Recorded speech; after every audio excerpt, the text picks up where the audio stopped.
The shadows of 2011 may be receding, but for Turkey the year proved to be a prosperous one, with GDP growth at more than 7%, an impressive sum when you consider the turmoil in Europe and the Middle East. And the headlines of strong growth have played well for the ruling AKP party, who in 9 years of office have overseen a tripling of household income and a strengthening of Turkey's influence on the world stage. In the manufacturing sector, production continued an upward trend of more than 8% growth on 2010. For steel firm Çelik Metallurgy, it saw its business driven by a buoyant domestic market. In 2011, our sales have gone up by at least 20%, and our margins have also very improved. The construction business, especially on housing sector, has improved over 25%.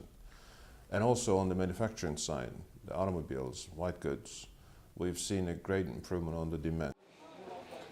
And that story of strong domestic demand was also seen in the retail sector, in part fueled by a boom in consumer credit. Considering Turkey's circumstances, I have personally seen in the market that there has been a big increase in electronic sales in recent years, and consumers are buying a lot of goods. I can say that 2011 was a good year for us. We have seen sales increase about 15 to 25%. Despite rising levels of disposable income and the growth of available credit, some fear that 2011's impressive GDP figure masks the reality of a gaping current account deficit. With Turkey's global balance of trade and services down to the tune of $70 billion, some analysts believe the country will need fresh financing if its economy is to continue to grow.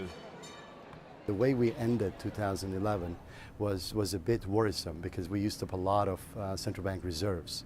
So we can't continue doing this. So we need to have a clear improvement in the flow picture.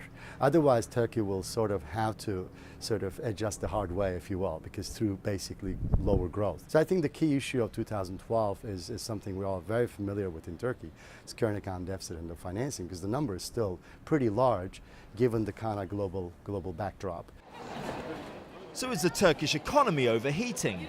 At the end of 2011, consumer price inflation rose by more than 10% on 2010, nearly double the central bank's target. So what do the public make of the government's handling of the economy? We are doing very well.